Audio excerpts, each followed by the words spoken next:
En cuanto a, haciendo un poquito de historia, ¿no? Un eritrocito fue descrito por primera vez en el año de 1674, gracias al investigador Leeuwenhoek, ¿no? Leeuwenhoek diseñó este microscopio, ¿no? Rudimentario, ¿no? Rudimentario, pero bueno, le permitió ver los glóbulos rojos, ¿no? Eh, Había una placa de metal que tenía un lente y acá se ponía el material biológico y mediante unos tornillos de regulación pues le permitía ver una imagen, ¿no?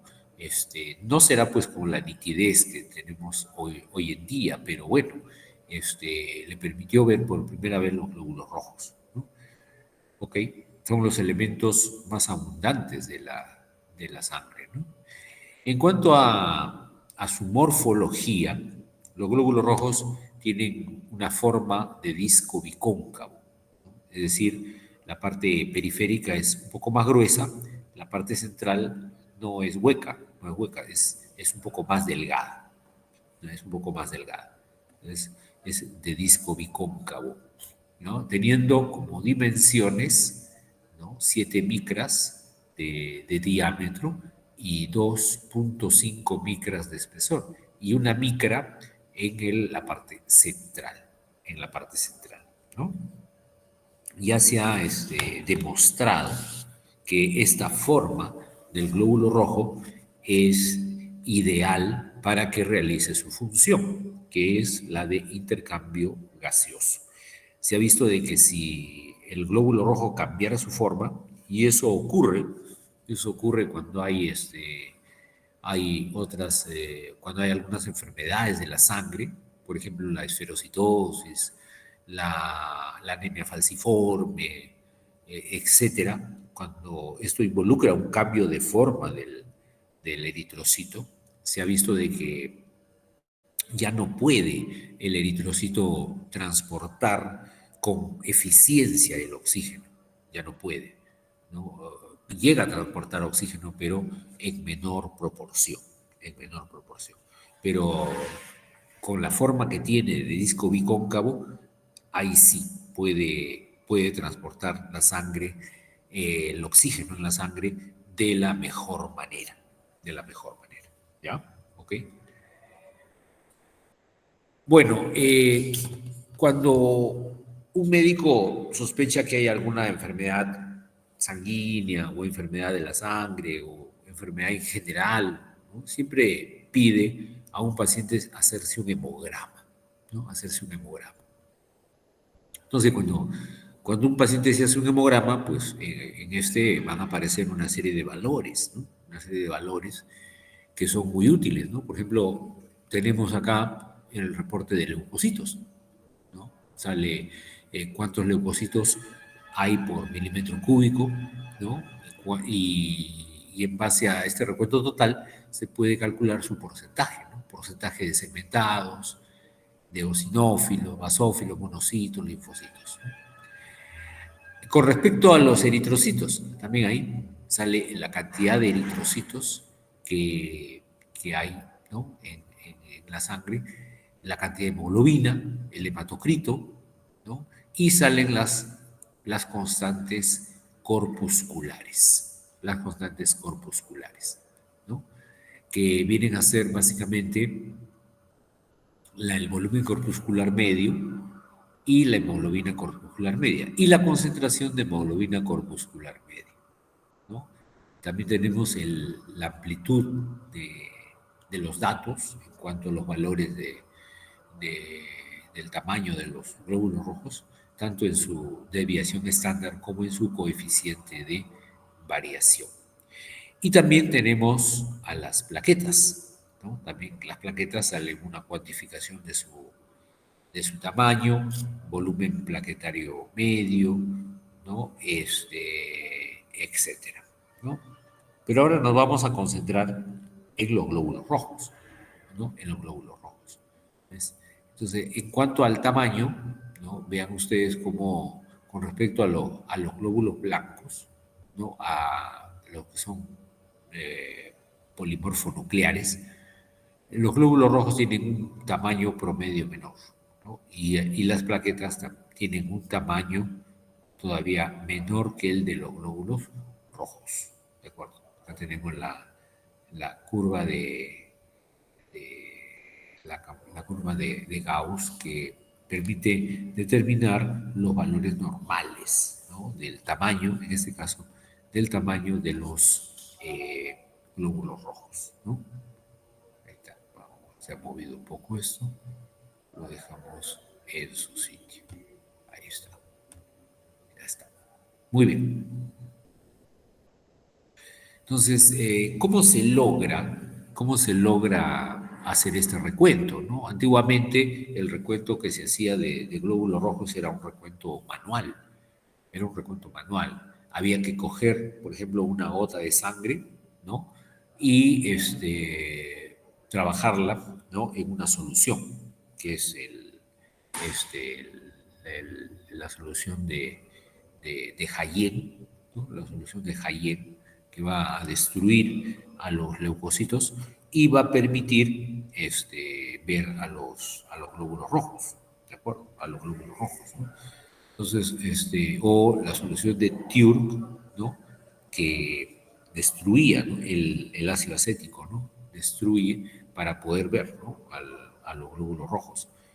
Este, pero ahora esas técnicas manuales ya han quedado de lado y tenemos ahora pruebas automatizadas, ¿no? Pruebas automatizadas, equipos analizadores hematológicos que hacen pues los conteos de todos los elementos de la sangre, lo hacen de una manera exacta, ¿no? De una manera exacta, de una manera bastante precisa. ¿Ya? ¿Ok? Entonces, dentro del equipo, ¿no? Dentro del equipo existe una columna, ¿no? Una columna que va siendo incidida por diversos rayos láser, ¿no? Que hay un láser que está, otro láser por acá, y en base a estos rayos láser que se emiten desde un punto, se va determinando, por ejemplo, la granularidad de las células que pasan por acá, su diámetro, ¿no? Su tamaño, ¿no? Etcétera. Y en base a ese dato del tamaño, de la granularidad, pues el equipo determina si es un glóbulo rojo, si es un glóbulo blanco, si es una plaqueta, por ejemplo, ¿no? Y lo contabiliza, lo contabiliza, ¿ya? Entonces, acá tenemos solamente los glóbulos rojos, ¿no? Tenemos, fíjate, la cantidad de eritrocitos, la cantidad de hemoglobina, el hematocrito, el volumen corpuscular medio, la hemoglobina corpuscular media y la concentración de hemoglobina corpuscular media, ¿no? Hasta ahí vamos a ver, hasta ahí vamos a ver. Entonces, fíjate tú, observa bien los valores. Acá a la derecha tenemos los valores normales. Los valores normales. Entonces, ¿qué cosa puedes observar aquí? ¿Todos los valores están dentro de lo normal o hay algún valor alterado? ¿Qué dicen ustedes?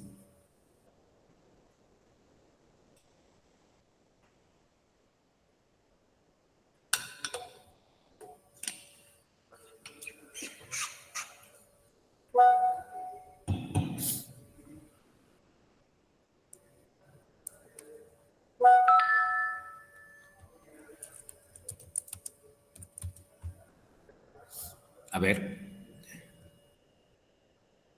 jóvenes, ¿hay algún valor alterado en esa... ¿Hay algún valor alterado dentro de este hemograma? ¿Qué dicen?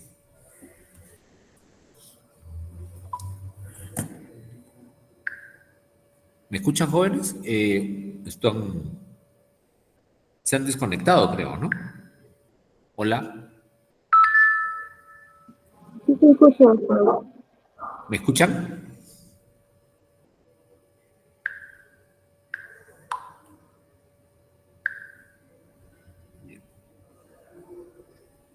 Le preguntaba, dentro de estos valores, ¿hay alguno que vean que está alterado?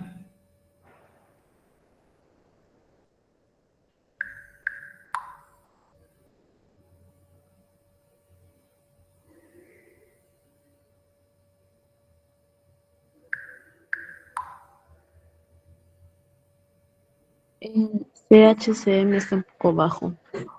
El CHCM está un poquito bajo, dice, ¿no? Ya, pero no mucho, ¿no?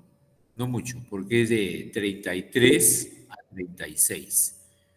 Y este paciente tiene 32,9. O sea, está ahí, ¿no? No, este, hay una ligera disminución. A ver, Daniela Yance, ¿qué dice? Sería el nivel bastante bajo de hemoglobina. Claro, claro, eso es lo primero que llama la atención, ¿no? Eso es lo primero que llama la atención.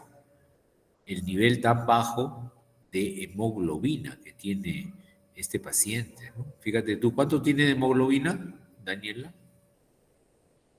5.5. 5,5.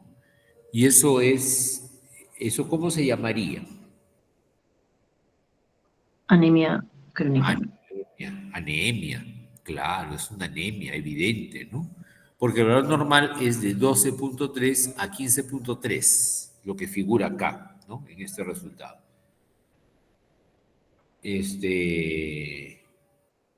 Y dime, ¿será una anemia leve? ¿Será una anemia moderada? ¿O será una anemia severa? Creo que ya estaría entrando dentro de los valores de una anemia severa. Claro, claro.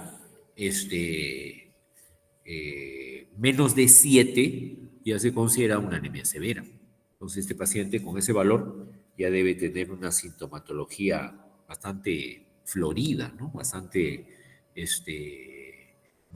notoria, ¿no? Como ser, pues, mareos, ¿no? Debe estar con sensación de desvanecimiento, cansancio extremo, ¿no? Sensación de languidez, pérdida de peso, ¿no? Piel seca, lengua saburral, pálido, debe estar pálido, hipotenso, ¿no? Este, inapetente, es decir, una serie de síntomas, ¿no?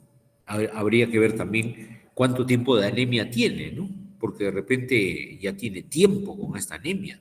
Y si ya tiene tiempo con la anemia, pues también podría verse otros síntomas, como por ejemplo, caída de cabello, piel seca, ¿no? Uñas frágiles, quebradizas, etcétera, etcétera. ¿Ya? ¿De acuerdo? Otra cosa que vemos también que está bien baja, bien disminuido, eh, es el nivel de eritrocitos, ¿no? Si usted se da cuenta, acá, el nivel de eritrocitos está en 1.870.000, pero lo normal es de 4.100.000 a 5.100.000, y el paciente está en 1.870.000. Entonces, es una cifra bien baja de eritrocitos, ¿no? ¿De acuerdo? Ahora, otra cosa que está abajo es el hematocrito, ¿no? El hematocrito, porque el hematocrito viene a ser más o menos 3 veces el valor de la hemoglobina.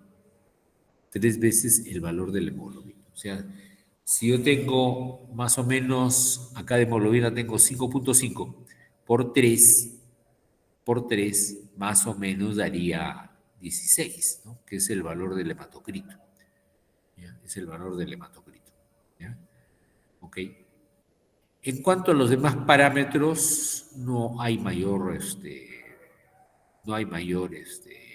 alteración, ¿no? Porque el volumen corpuscular medio está normal, la hemoglobina corpuscular media también está normal, y la hemoglobina, la concentración de hemoglobina corpuscular media está ligeramente disminuida, ¿no? Pero no representa una disminución muy notoria, muy, digamos, llamativa.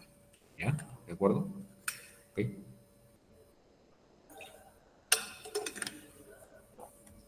Muy bien. No sé qué ha pasado con él. Allá, se colgó un ratito esto. Bueno, a ver, ¿qué nos mide el volumen corpuscular medio? El volumen corpuscular medio nos mide, pues, la media aritmética del volumen de los glóbulos rojos. Entonces, si yo tengo, miren, una población de glóbulos rojos, sacamos la media y la media está en 89. Está en 89. ¿Estamos de acuerdo? ¿Y eso es normal? Sí, es normal porque la media debería estar entre 80 y 96. Entonces, a ver, quién me dice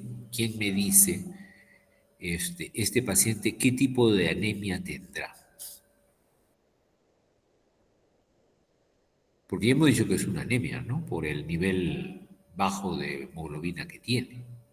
Pero con este volumen corpuscular medio, yo le pregunto, ¿qué tipo de anemia será?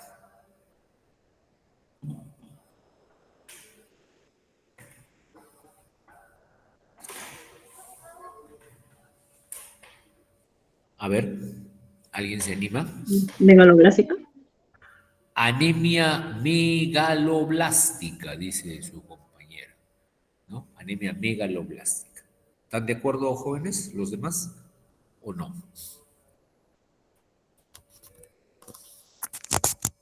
¿Mm? ¿Nos quedamos con anemia megaloblástica o no? ¿No es así? ¿Ah? Anemia microcítica. Ajá. Anemia microcítica, dijeron por ahí. Ya tenemos entonces dos, dos, posiciones. Uno es anemia megaloblástica, la otra es anemia microcítica. Ya. ¿Qué más? ¿Alguna otra opinión?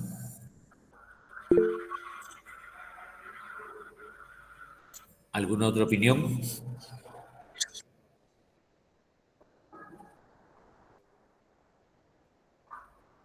Claro, muy bien. ¿Cuál es su nombre? ¿Quién habló? Ah, César, ¿cómo estás? Este, claro, así es. Esto es una anemia normocítica. ¿Por qué normocítica? Porque si tú te das cuenta, el valor del volumen corpuscular medio está dentro del rango normal. ¿No es cierto? Si estuviera menos de 80, por ejemplo, si fuera 70, 60, entonces ahí sí sería microcítica, anemia microcítica. Y si el valor de este volumen corpuscular medio fuera más de 96, por ejemplo, fuera 110, por ejemplo, entonces ahí sí hablaría de una anemia megaloblástica o macrocítica, macrocítica. ¿De acuerdo? Muy bien, excelente. Ya, excelente. Entonces, cuando acá tenemos una media, mira, la media 89, normal, pero ¿qué pasa si tenemos una población de eritrocitos cuya media es 70? 70 micras cúbicas, entonces eso sí es una microcitosis, ¿no? ¿Y qué pasa si la población más bien tiene un promedio mayor de 89, digamos 105? 105. No, eso es esa es una macrocitosis, ¿no? Entonces, en este caso, como está dentro de los valores normales, es una anemia normocítica. ¿De acuerdo? Vamos ahora con la hemoglobina corpuscular media, que se calcula, ¿no? La hemoglobina entre la cantidad de glóbulos rojos, ¿ya? Y mide la masa de la hemoglobina contenida en un solo glóbulo rojo. Entonces, imaginariamente tú sacas la hemoglobina de un solo glóbulo rojo y pesas qué cantidad hay. Eso es la hemoglobina corpuscular media, ¿ya? A ver, a ver, alguien me puede decir con este valor de hemoglobina corpuscular media, ¿qué tipo de anemia es?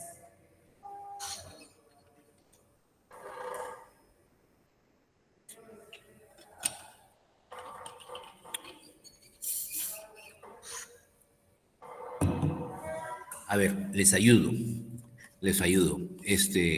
La hemoglobina corpuscular media, o sea, la cantidad de hemoglobina va a estar en relación al color del glóbulo rojo.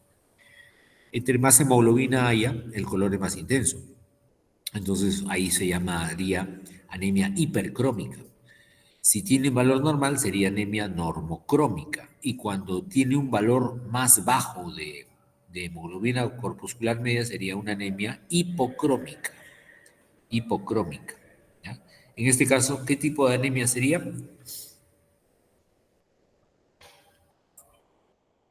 Normocrómica, claro, porque el valor de la hemoglobina corpuscular media 29,4 está dentro de lo normal. Dentro de lo normal. O sea, hasta el momento es una anemia de tipo normocítica y normocrómica. ¿De acuerdo? Esta es una anemia de tipo normocítica por el volumen corpuscular medio y normocrómica por la hemoglobina corpuscular media. ¿De acuerdo?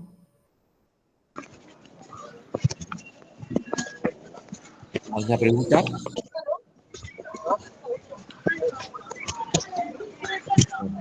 ¿Quiere preguntar algo?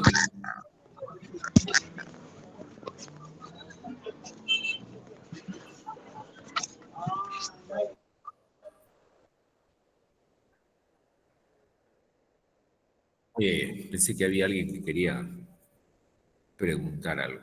Muy bien, seguimos. Entonces, hasta el momento es una anemia normocítica normocrómica. A ver, vamos a pasar a la siguiente lámina.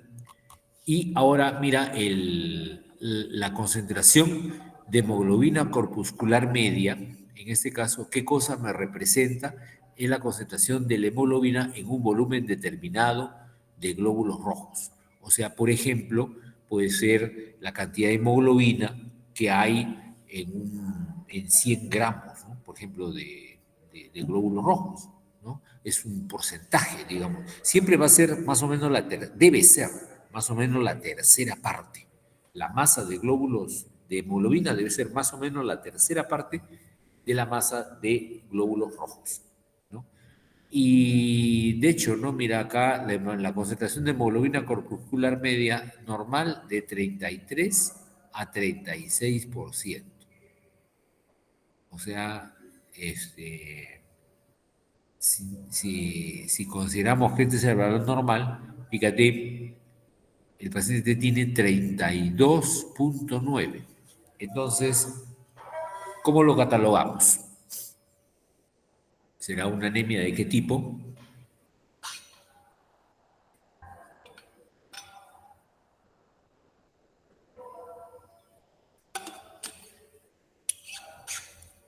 ¿Será una anemia de qué tipo? Bueno, la concentración de hemoglobina corpuscular media va más o menos de la mano con la hemoglobina corpuscular media. ¿De acuerdo? Entonces, hemos visto que la hemoglobina corpuscular media, por ejemplo, está dentro de lo normal y la concentración de hemoglobina está ligeramente disminuida, pero bueno, más le damos crédito a la hemoglobina corpuscular media. ¿Ya? ¿Estamos de acuerdo? Entonces, seguiría siendo una anemia de tipo normocrómica y normocrómica y normocítica. ¿Ya? ¿Ok?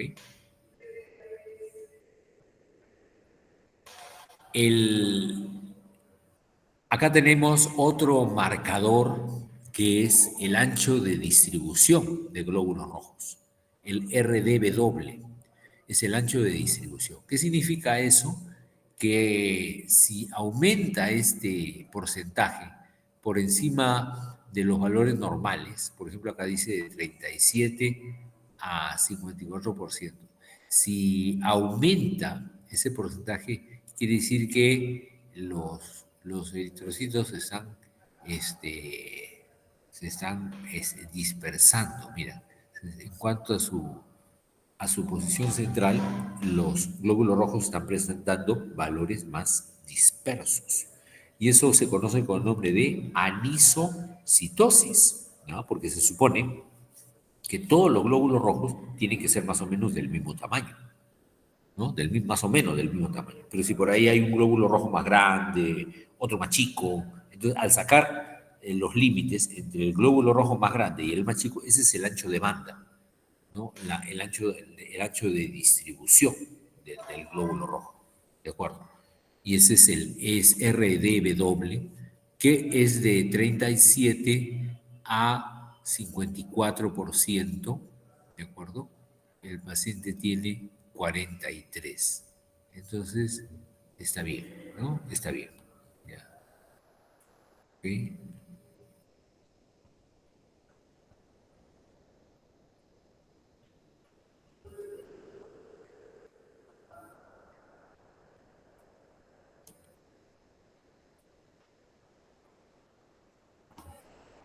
Ya. Bueno, entonces, acá tenemos al eritrocito. El eritrocito tiene un problema. Bueno, no tiene problema, sino que, fíjense, los capilares bien pequeños pueden medir hasta 3 micras de diámetro. Y usted sabe que el diámetro del glóbulo rojo es 7. Entonces, quiere decir que hay capilares donde el glóbulo rojo no puede pasar así completo. Entonces, ¿qué hace el glóbulo rojo? Se estira, se deforma, no tiene esa característica de ser deformable y puede pasar por los capilares, así como estamos apreciando aquí. ¿Ya? ¿Estamos de acuerdo? ¿Ya? Muy bien. Entonces, acá miren cómo sale, ¿no? Cómo sale el glóbulo rojo y adquiere esta forma, ¿no? De disco bicóncavo, ¿ya? Y así se ve en la sangre periférica. ¿Ok? Entonces, mira, cuando pasa un glóbulo rojo por el capilar y tiene todavía la forma esférica, no va a poder pasar. No va a poder pasar, ¿no? ¿Ok? Entonces, ¿qué cosa tiene que hacer no? ¿Qué cosa tiene que hacer el glóbulo rojo para poder pasar por este capilar? Se estira. Mira, se estira y se deforma. ¿Ya? ¿Ok? Se estira y se deforma, como si fuera una pelota desinflada. Como si fuera una pelota desinflada. Eso maximiza la función de transporte de gases que cumple. ¿Ya? Maximiza su forma que puede cubrir. ¿Ya? ¿De acuerdo? Entonces, acá está la morfología disco bicóncavo del glóbulo rojo. ¿Ya? ¿Ok?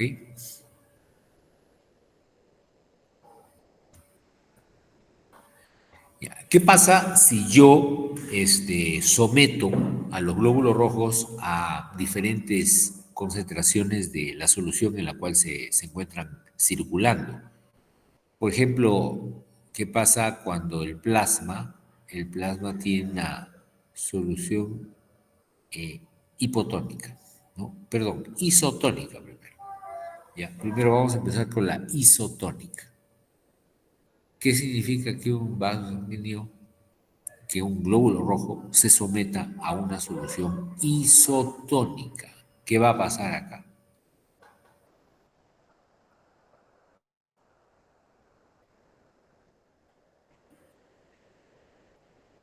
A ver, ¿nadie?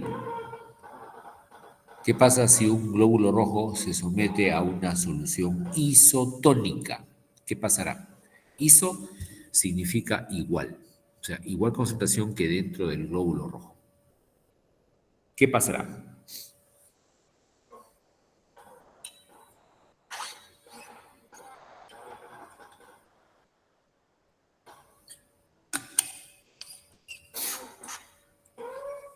Si la concentración de solutos es igual tanto adentro como afuera del glóbulo rojo, ¿no? La solución es isotónica. Entonces, ¿qué pasará con los glóbulos rojos?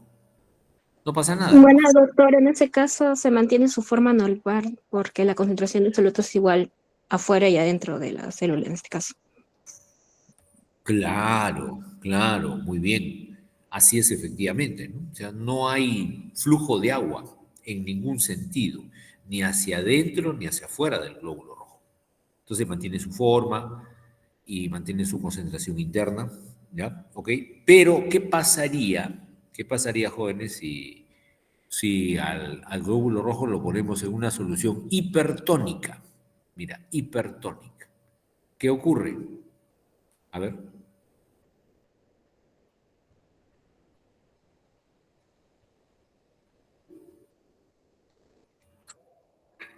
Claro, se crenaría. ¿Y por qué se crenaría?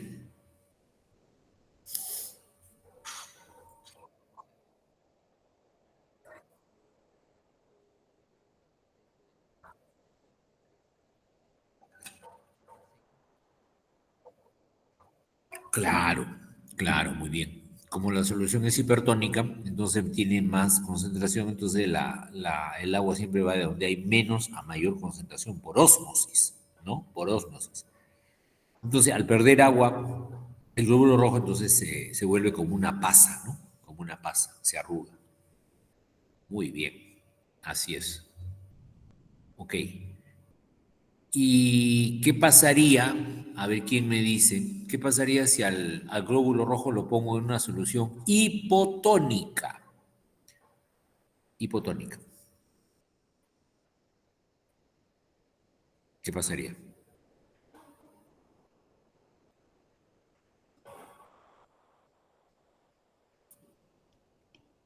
Lisis. Hay lisis, claro, hay lisis, porque en este caso ocurriría lo contrario. El agua, como fuera hay menos concentración que adentro, el agua se comienza a meter dentro de los glóbulos rojos y estos se van a hinchar. Fíjate, ¿ve? Se hinchan, ¿no? Y al final, cuando ya no puede soportar la membrana, ¡pum!, revienta, se emboliza, libera la hemoglobina. ¿De acuerdo? Entonces, es en base a eso que se ha creado la prueba de la fragilidad osmótica. ¿Ya? Fragilidad osmótica. La fragilidad osmótica consiste en que vamos a enfrentar al glóbulo rojo frente a diferentes concentraciones. ¿Ya? A diferentes concentraciones. ¿Ya? ¿Cómo así? Fíjate, partimos por acá armamos toda una serie de tubos, ¿no? Los cuales van a estar ordenados de la menor a la mayor concentración. Ya tenemos concentración de 0,1, 0,2, 0,3, 0,4, ¿no? 0,5 por acá, 0,6, 0,7, ya, y de ahí ya seguimos completando hasta el 0,7, pues, ¿no? ¿Ok? Desde el 0,2 hasta el 0,7. ¿Qué cosa? La concentración de cloruro de sodio. Cloruro de sodio. ¿Ok? Y en el eje de la SI pongo el porcentaje de mólisis. Pongo el porcentaje de mólisis. Mira, ¿qué pasaba? A ver, ¿qué pasaba cuando se le sometía a estas soluciones hipertónicas, isotónicas? ¿Qué cosa pasaba? En este caso, por ejemplo, se le somete a una solución hipotónica, porque es la concentración fisiológica es 0,9%, 0,9%. Pero acá, por ejemplo, estamos diciendo que es 0,2. Entonces, si es 0,2, entonces, ¿qué va a ocurrir acá?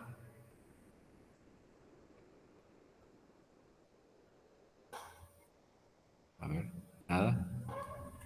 Mira, cuando uno lo somete a los glóbulos rojos a concentraciones más bajas, al principio van a presentar una ligera tolerancia, ¿no? A este cambio de la concentración de los solutos en el plasma. Entonces, acá los glóbulos rojos van a resistir más o menos desde 0,7, 0,6 a 0,5. Esto está que se mueve. hasta 0.5 van a resistir, ¿no? Pero va a llegar un momento, fíjate, vamos a ver eso.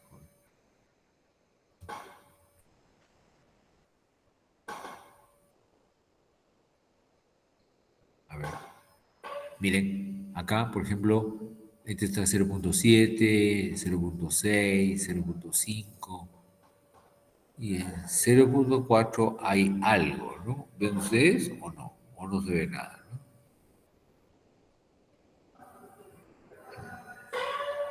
4, 0.4, de ahí 0.3, 0.2, ¿no? Va disminuyendo la concentración. Entonces, ¿qué pasa cuando va disminuyendo la concentración? El medio se está volviendo hipotónico, hipotónico. Entonces, el agua, ¿qué va a hacer? El agua va a comenzar a, ¿qué va a hacer el agua? ¿De dónde a dónde va a pasar? ¿No? Acá, por ejemplo, se ha liberado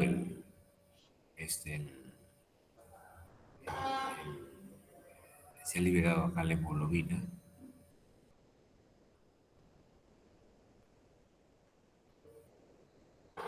A ver. Bueno, jóvenes, entonces miren, en resumen, cuando yo lo someto al glóbulo rojo a concentraciones cada vez menores de cloruro de sodio, va a llegar un punto que generalmente es entre 0.5 y 0.4 que comienza a hemolizar. Comienza a hemolizar y miren el porcentaje de hemólisis cómo comienza a aumentar. Desde más o menos 0.5, ¿no? Comienza a aumentar, aumentar, aumentar, aumentar, hasta llegar prácticamente a un 100%, ¿no? Hasta llegar a un 100%. Ya, de acuerdo. Muy bien. Esa es la prueba de fragilidad osmótica. Ya, vamos a ver ahora.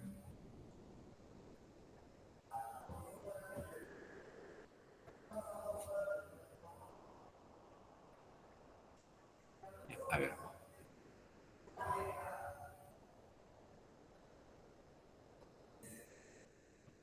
¿Qué es esto? Ya, ahora sí. Bueno, esta resistencia o fragilidad que tiene el glóbulo rojo se debe a que tiene un citoesqueleto. Un citoesqueleto, el glóbulo rojo está constituido, debajo de la membrana tiene un citoesqueleto constituido por una serie de proteínas estructurales, tanto integrales como periféricas. Integrales son aquellas que se encuentran atravesando la membrana, y las periféricas que están por fuera de la membrana, ¿no? Hacia la parte interna. Tenemos, por ejemplo, integrales la glucoforina C, ¿no? Tenemos la proteína banda 3, ¿ok? ¿Ya? Acá tenemos, ¿ven? Las integrales están atravesando la membrana y las periféricas en realidad se encuentran por dentro de la membrana, ¿no? Dentro de esas periféricas tenemos la espectrina, la lactina, la banda 4.1, la leucina, etcétera, etcétera, etcétera, ¿ya? Este, ¿qué pasaría? ¿Qué pasaría si, bueno, con esta estructura normal, el glóbulo rojo comienza a hemolizar más o menos en el tubo entre 0.4 y 0.5? Ahí comienza a hemolizar normalmente. Pero, ¿qué pasaría? A ver, piensa tú, ¿qué pasaría en un paciente con esta enfermedad, la esferocitosis se llama la enfermedad, ¿no? La esferocitosis, donde hay una alteración estructural de estas proteínas que están debajo o están atravesando la membrana celular, ¿no? A ver,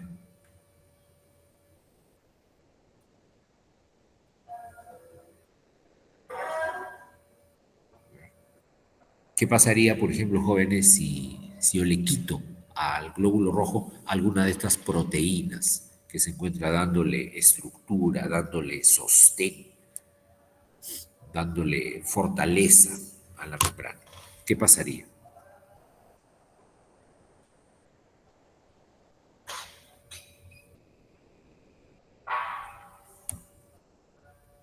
A ver. A ver, César creo que quería hablar.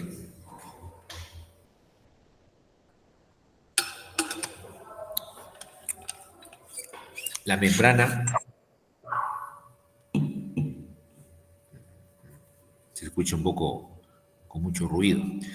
Bueno, pueden escribir también en el chat, jóvenes. Pueden escribir en el chat si no quieren que se oiga su voz, pueden escribir en el chat. A ver, Owen, ¿qué dice? Owen. Sí, bueno, si digamos esas proteínas no le dan estabilidad a la membrana, pues se va a deshacer el glóbulo rojo. Ya, no te escuché muy bien, Owen, pero más o menos te copié que esas membranas, pues estas proteínas dan estabilidad, ¿no? Dan estabilidad a la membrana, ¿de acuerdo? Dan estabilidad a la membrana. Entonces, si se pierden, a ver, Milagros, Tito. Sí, doctor, buenas tardes. Yo estaba investigando sobre la esferocitosis que usted estaba mencionando y al parecer es una enfermedad congénita, se llama esferocitosis hereditaria o también anemia esferocítica congénita y es una enfermedad genética que causa que el glóbulo rojo tenga una forma de esfera, quiere decir que pierde su forma típica que es bicóncava, sino se vuelve como si fuera un globito. Entonces, me imagino que como el citoesqueleto pierde esas proteínas típicas, pues su forma ya no se mantiene y cambia, muta. Así es, efectivamente, Milagros, efectivamente. Ya el eritrocito va a perder, o sea, es una enfermedad genética, correcto, porque de nacimiento ya nace sin una de estas proteínas. Generalmente es por déficit de la espectrina o también puede ser déficit de la anquirina, también de otras, ¿no? Pero más frecuentemente es por déficit de espectrina o de anquirina. Y la falta de estas proteínas hacen que el glóbulo rojo cambie su forma, se vuelve esférico, pero también se vuelve más frágil, su membrana se vuelve más frágil. Entonces, cuando lo sometemos a un paciente que tenga esferocitosis, lo sometemos a esta prueba de fragilidad osmótica, no va a comenzar a hemolizar pues en el tubo 0.5, 0.4, no, va a comenzar a hemolizar antes. Desde el tubo 0.7, 0.6 ya va a comenzar a hemolizar. Va a comenzar a hemolizar. ¿Por qué? Porque su glóbulo rojo su membrana es más frágil, más frágil. Entonces, esta prueba de fragilidad osmótica está destinada básicamente al diagnóstico de la esferocitosis, ¿ya? Al diagnóstico de la esferocitosis. ¿Ok? Muy bien, muy bien. Entonces, acá tenemos otra vista de las proteínas transmembrana, que es la glucoforina C, por ejemplo, la banda 3, banda 4.2. Y tenemos proteínas que son periféricas, ¿no? Como la espectrina, que tiene dos cadenas, alfa, beta, la actina, ¿no? La banda 4.9, ¿no? Etcétera, etcétera. ¿Ya? Muy bien, la anquirina, que está por acá. ¿Ya? ¿Ok? Entonces, uno de los elementos que más desestabiliza al citoesqueleto es el calcio. El calcio. Si usted deja entrar mucho calcio al glóbulo rojo, va a producir desestabilización de estas proteínas. ¿Ya? Y el eritrocito comienza a perder su estructura, comienza a perder su estructura, ¿no? Ya sea a nivel de la espectrina, anquirina, actina, proteína 4.1, etcétera. ¿Ya? Por ejemplo, acá tenemos, ¿no? Proteínas integrales, ¿no? Que atraviesan la membrana, ¿no? Entonces, ya hemos dicho que el incremento en el flujo de calcio hacia el intracelular desestabiliza el citoesqueleto, ¿no? Entonces, como resultado de esto, por ejemplo, vamos a tener glóbulos rojos que no tienen una forma normal, ¿no? Van a aparecer, por ejemplo, glóbulos rojos con forma así, alargada, ¿no? La cycle cell o células falciformes, los dacriocitos en forma de gota, los queratocitos, los nisocitos y los estomatocitos, ¿no? Pero, como le digo, lo más frecuente son los cycle cell, células falciformes, que tienen esa forma de hoz, una forma de hoz. Entonces, miren, si se pierde la cadena alfa de la espectrina, se puede condicionar una enfermedad que es la eliptocitosis o la esferocitosis hereditaria, ¿no? También cuando es déficit de anquirina se presenta la esferocitosis hereditaria. Cuando es banda 3, también, ¿no? Cuando es proteína 4.2, también. Aunque hay otras enfermedades, por ejemplo, tenemos la piropoiquilocitosis hereditaria, que es por déficit de la beta-espectrina. Pero ya son condiciones mucho más raras, mucho más raras. En realidad lo más frecuente, jóvenes, es el déficit de alfa-espectrina o de anquirina. Estamos hablando entonces de la esferocitosis hereditaria. ¿Ya? Esferocitosis hereditaria. Bueno, entonces, eso es en cuanto a los glóbulos rojos. ¿Alguna pregunta sobre los glóbulos rojos o eritrocitos?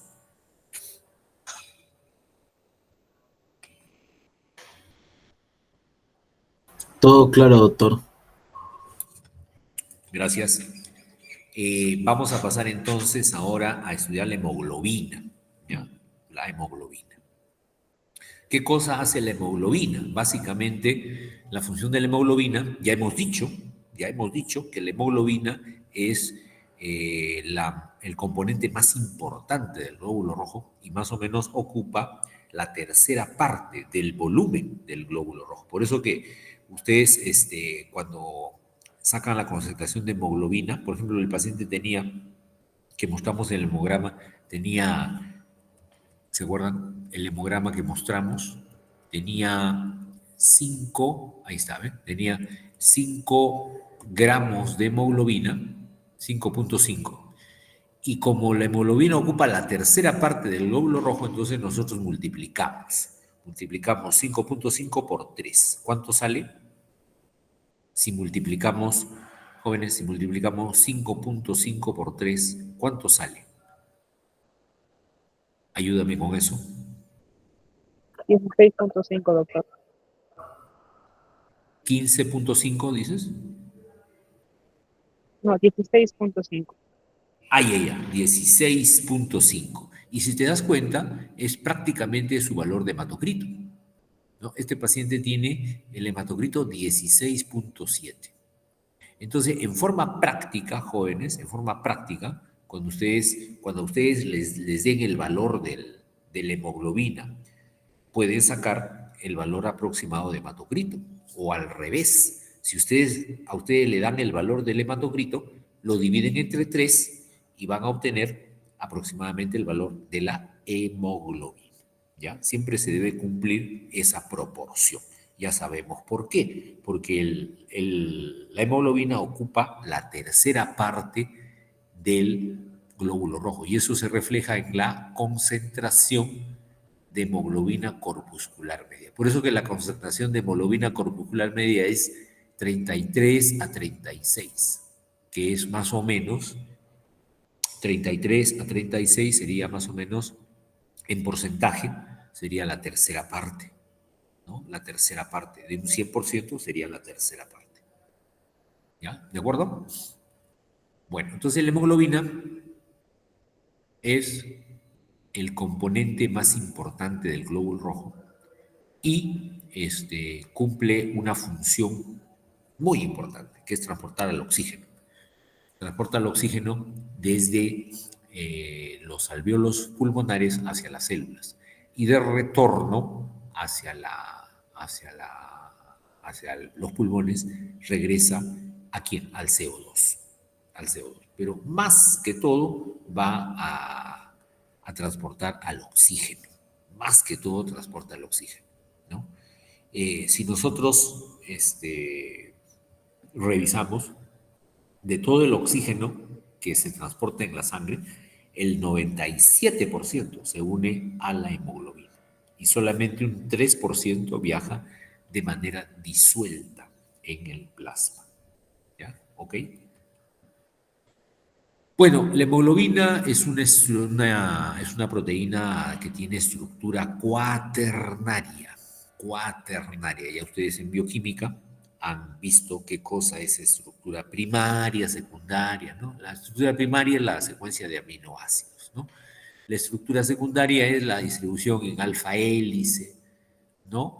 La estructura terciaria es si tiene algunos puentes de unión, como puentes disulfuro, etcétera, ¿no? Que le dan una forma determinada. Y la estructura cuaternaria es cuando se unen dos o más estructuras terciarias.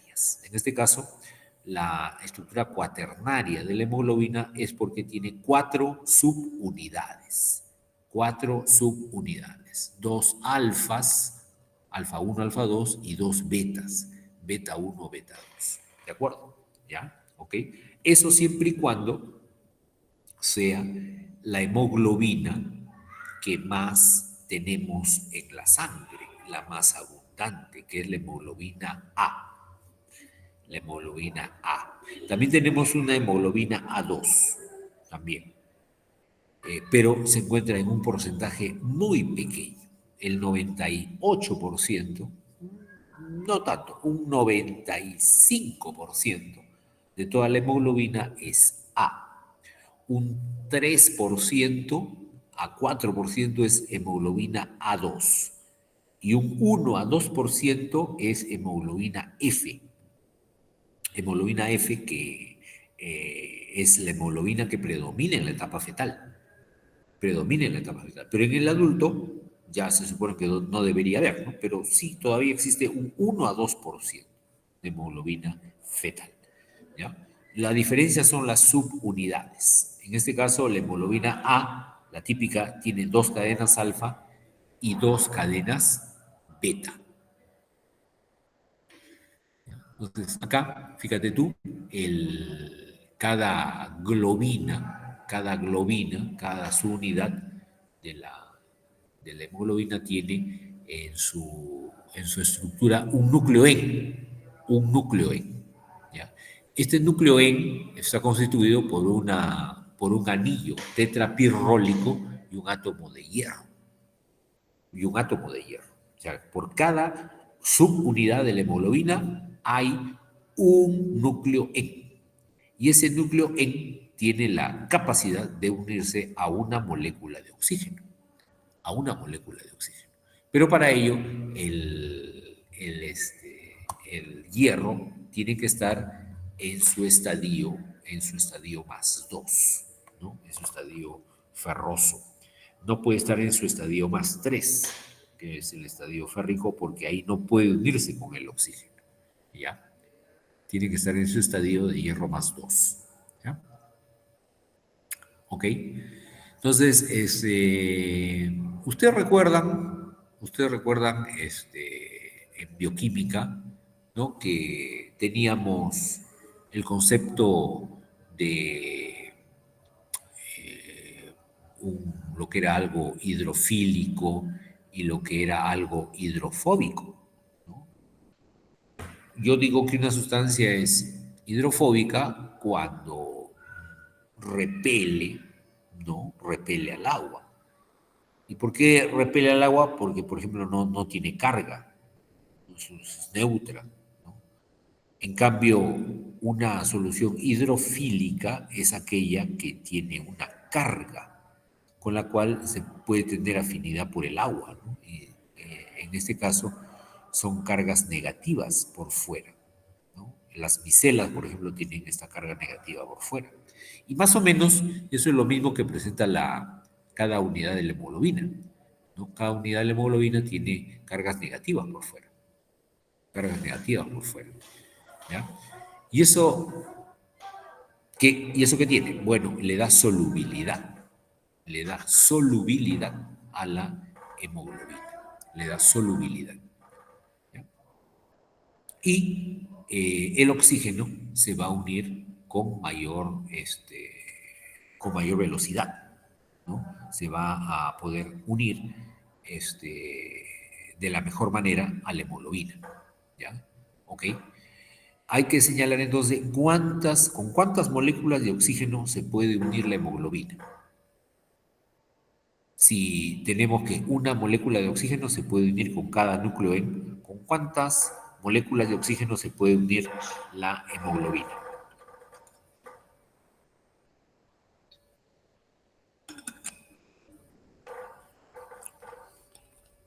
Con cuatro moléculas de oxígeno, ¿ya? Con 4 moléculas de oxígeno, ¿ok?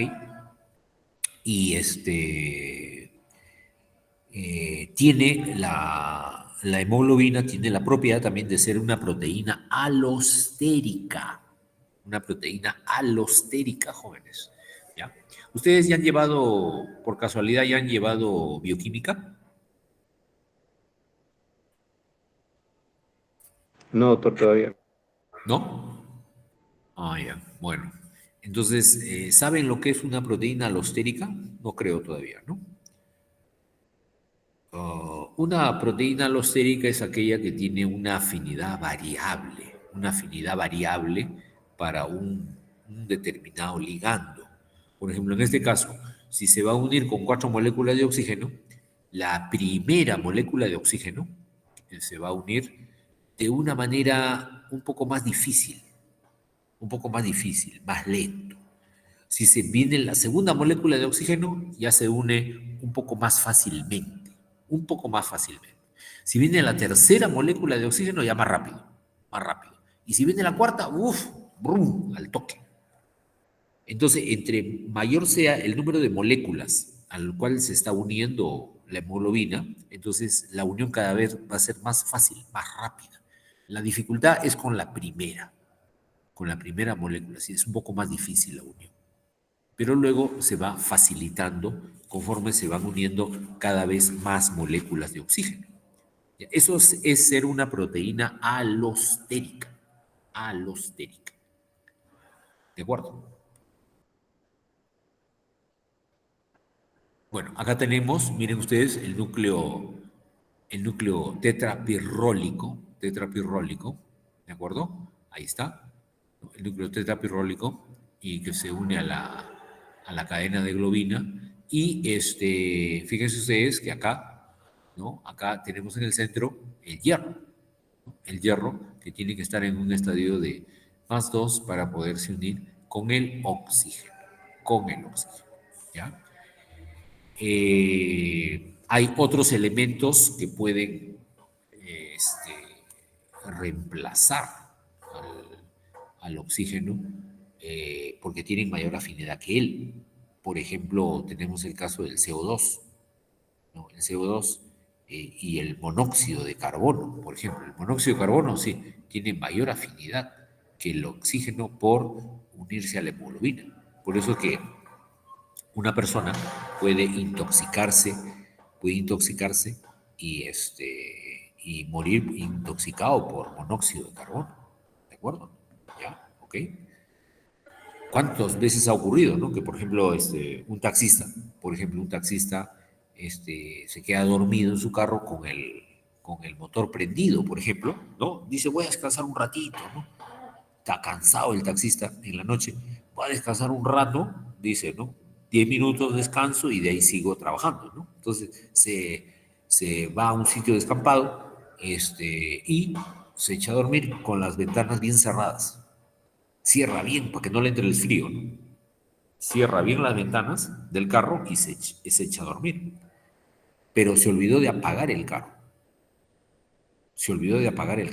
El carro quedó con el motor encendido. Entonces, ¿qué puede pasar ahí? Si por ahí, como a veces los taxistas tienen carros viejos, a veces tienen huequitos abajo, si por ahí hay un agujero abajo en algún lugar, se mete el humo del tubo de escape, se mete a la cabina. Entonces, ¿qué va a pasar? Se muere. Han encontrado muchas veces taxistas así muertos dentro de su carro. asfixiados por monóxido de carbono, porque el humo de los carros, el humo de combustión tiene mucho monóxido de carbono. Entonces, ese monóxido entra y se fija a la hemoglobina con mayor avidez que el oxígeno. Entonces ya una molécula de hemoglobina que se une al monóxido de carbono, eso se llama carboxihemoglobina. Eso es tóxico, ya no puede transportar oxígeno. Y se une a todita la molécula de hemoglobina, entonces ya la hemoglobina no puede transportar oxígeno. Entonces, ¿qué va a pasar? Va a haber hipoxia celular y al final muerte celular. Muerte celular, intoxicado por monóxido de carbono. ¿De acuerdo? Ya.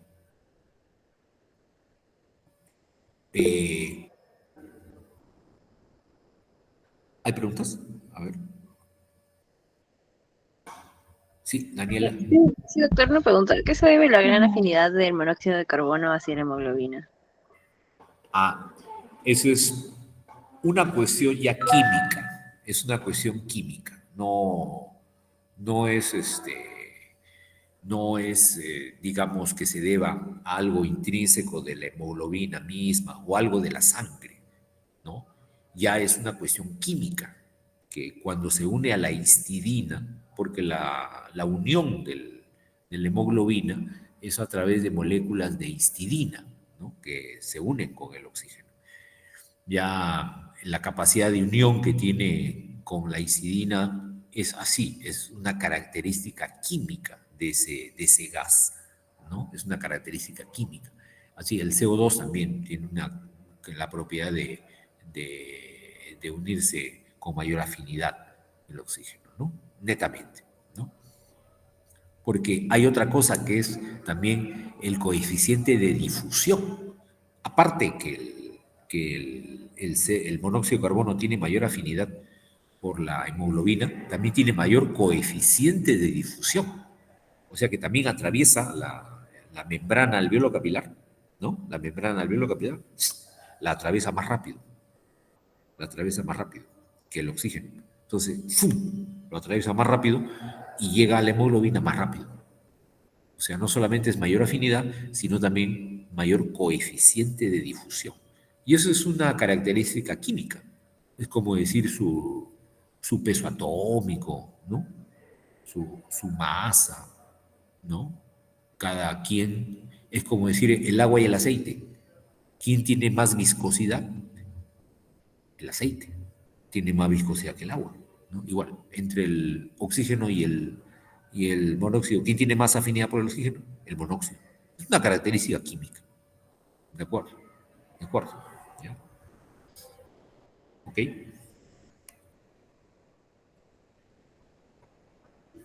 Gracias, doctor.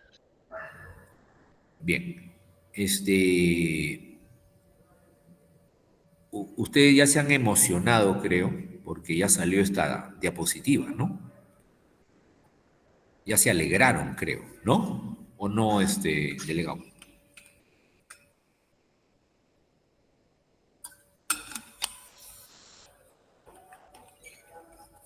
Ya no dice nada el delegado. Pero ¿saben qué? Falta, me he equivocado de...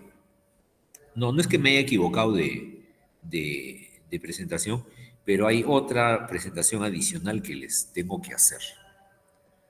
Ya, a ver, espérense un ratito. Espérense un ratito. No se vayan, ¿no? Los alumnos ven esta diapositiva que dice muchas gracias y ya cierran automáticamente el Meet, ¿no? No se vayan todavía, ¿no?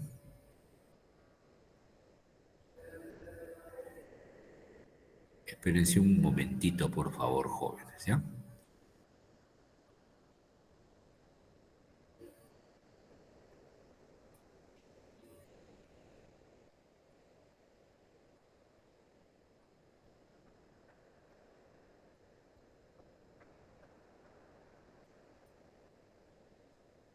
A ver, espérense un momentito. ¿Tienen clases ahora a las 4 o no?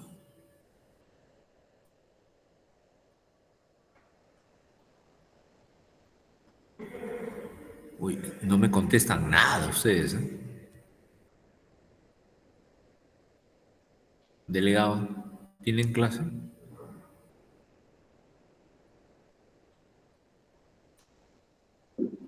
No, pero no tenemos que Ayer.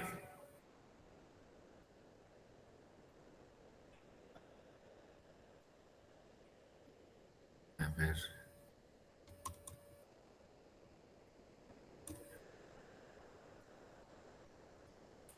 Espérense un momentito, por favor.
Está cargando el archivo. Espérese un momento, por favor. Está cargando el archivo.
Ah, a ver, tengo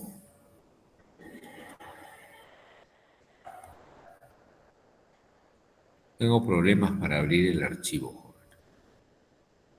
¿Ya? Entonces, vamos a hacer una cosa. Delegado, ¿me copias?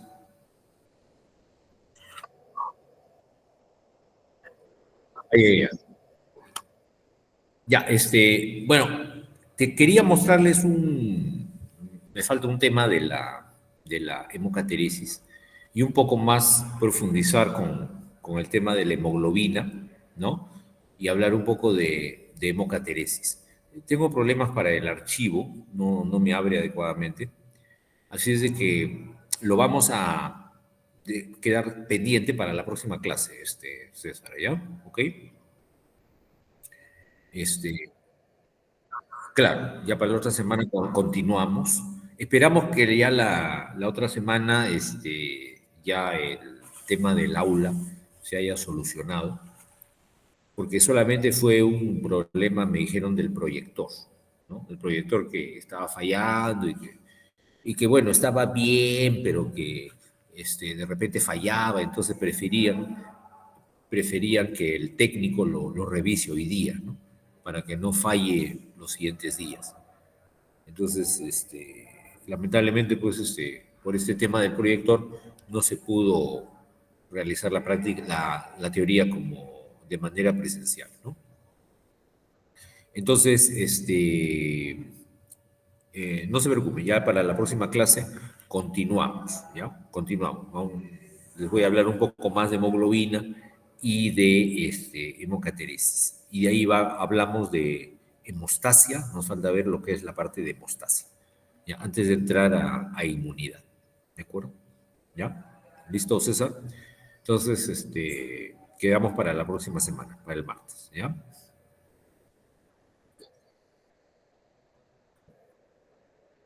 Ya. Cualquier cosa nos comunicamos. Ya, chicos, entonces cuídense. Nos vemos la próxima. Ya. Chao. Gracias.